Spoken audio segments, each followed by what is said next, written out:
ಎಲ್ರಿಗೂ ನಮಸ್ಕಾರ. ನಮ್ಮ ಅಡಿಗೆ ಚಾನೆಲ್ಗೆ ಸ್ವಾಗತ. ಇವತ್ತಿನ ವಿಶೇಷ ರುಚಿಕರವಾಗಿ ಮತ್ತೆ ಆರೋಗ್ಯಕರವಾಗಿರೋ ಅಂತ ಬೆಳಿಗ್ಗೆ ತಿಂಡಿ ಅಥವಾ ಈ ರೆಸಿಪಿನ ರಾತ್ರಿ ಊಟಕ್ಕೆ ಕೂಡ ಮಾಡ್ಕೊಂಡು ತಿನ್ಬೋದು. ನಿಜವಾಗ್ಲೂ ಟ್ರೈ ಮಾಡಿ ನೋಡಿ, ಇದು ತುಂಬಾನೇ ರುಚಿಕರ ಮತ್ತೆ ಆರೋಗ್ಯಕರ ಕೂಡ.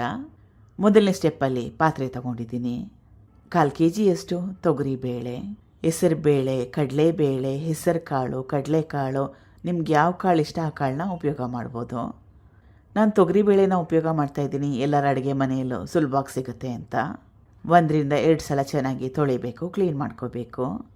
ತೊಗರಿಬೇಳೆನ ತೊಳೆದಿದ್ದಾಗಿದೆ. ತೊಳೆದಿರೋ ನೀರನ್ನ ಸಂಪೂರ್ಣವಾಗಿ ತೆಗೆದ್ಬಿಟ್ಟಿದ್ದೀನಿ. ಫ್ರೆಶ್ ಆಗಿರೋ ನೀರನ್ನ ಸೇರಿಸ್ಕೊತಾ ಇದ್ದೀನಿ.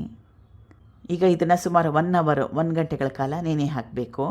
ತೊಗರಿಬೇಳೆ ಬೇಗ ನೆಂದೋಗುತ್ತೆ. 1 ಅವರ್ ನೆನೆಸ್ಕೊಂಡ್ರೆ ಸಾಕಾಗುತ್ತೆ. 1 ಅವರ್ ಆದಮೇಲೆ ತೊಗರಿಬೇಳೆ ಚೆನ್ನಾಗಿ ನೆಂದಿದೆ. ಇದನ್ನು ರುಬ್ಕೋಬೇಕು. ನೆನೆ ಹಾಕಿರೋ ನೀರನ್ನ ಸಂಪೂರ್ಣವಾಗಿ ತೆಗೆದ್ಬಿಡಬೇಕು. ನೀರನ್ನ ಹಾಕ್ಕೊಂಡು ರುಬ್ಕೊಳ್ಳೋ ಅವಶ್ಯಕತೆ ಇಲ್ಲ.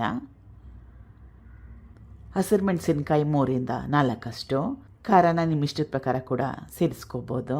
ಹಸಿ ಶುಂಠಿ ಸ್ವಲ್ಪ, ರುಚಿಗೆ ತಕ್ಕಷ್ಟು ಉಪ್ಪು. ತರಿಯಾಗಿ ರುಬ್ಕೊಂಡ್ರೆ ಸಾಕಾಗುತ್ತೆ, ನುಣ್ಣಗೆ ರುಬ್ಕೊಳ್ಳೋ ಅವಶ್ಯಕತೆ ಏನಿಲ್ಲ. ರುಬ್ಕೊಂಡಿದ್ದಾಗಿದೆ. ಬೇರೆ ಪಾತ್ರೆಗೆ ಸೇರಿಸ್ಕೊತಾ ಇದ್ದೀನಿ. ಇದು ಚಿಕ್ಕ ಚಿಕ್ಕದಾಗಿ ಕಟ್ ಮಾಡಿ ಇಟ್ಕೊಂಡಿರೋ ಎಲೆಕೋಸು, ಕ್ಯಾರೆಟ್ ತುರಿ, ಕೊತ್ತಂಬರಿ ಸೊಪ್ಪು ಸುಮಾರು 1 ರಿಂದ 2 ಹಿಡಿಯಷ್ಟು, ಆಮೇಲೆ ಬೇಯಿಸಿಟ್ಕೊಂಡಿರೋ ಜೋಳ. ಇಷ್ಟ ಇದ್ದರೆ ಸಬಸಿಗೆ ಸೊಪ್ಪನ್ನು ಕೂಡ ಉಪಯೋಗ ಮಾಡ್ಬೋದು. ಕಲಿಸ್ಕೋಬೇಕು ಚೆನ್ನಾಗಿ.